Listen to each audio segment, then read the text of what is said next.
سلام، صبحتون بخیر بچه‌هایی که پیج رو میبینن این اندیکاتوری که فروش و خرید میذاره ببینید اکثر سیگنالایی که میده درست، یعنی میتونه 70% درست باشه، اما سیگنالای کوچیک میده. مثلا این نیست که این یه حالت اسکلپ برای کسی که اسکلپ میکنن خوبه، تایمای خوب جواب میده. یعنی شما رو تایم 30 دقیقه اگر سیگنال گرفتید میره تو تایم 3 دقیقه سیگنالتون رو پوزیشنتون باز میکنه. خب قطعی هم نیست ولی خب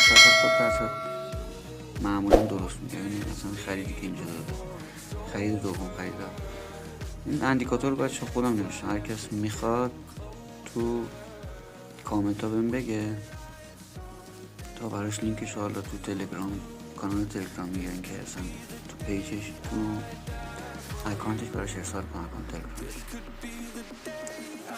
بعد نکته دوم،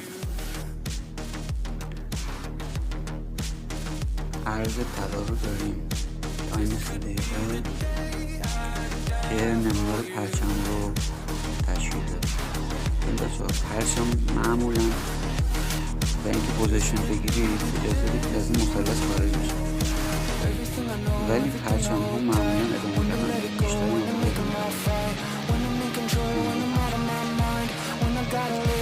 مثلث هم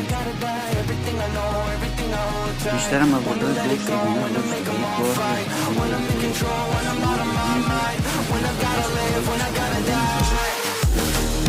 بعد از واسه شدن تنظیم دستگیری پرچم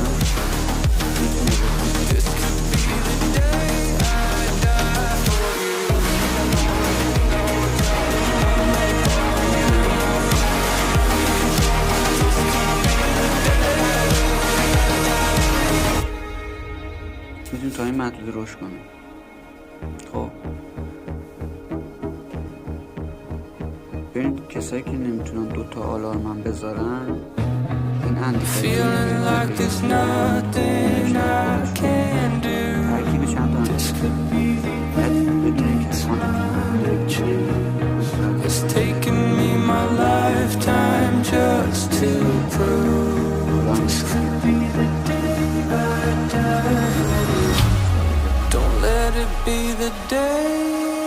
احتمال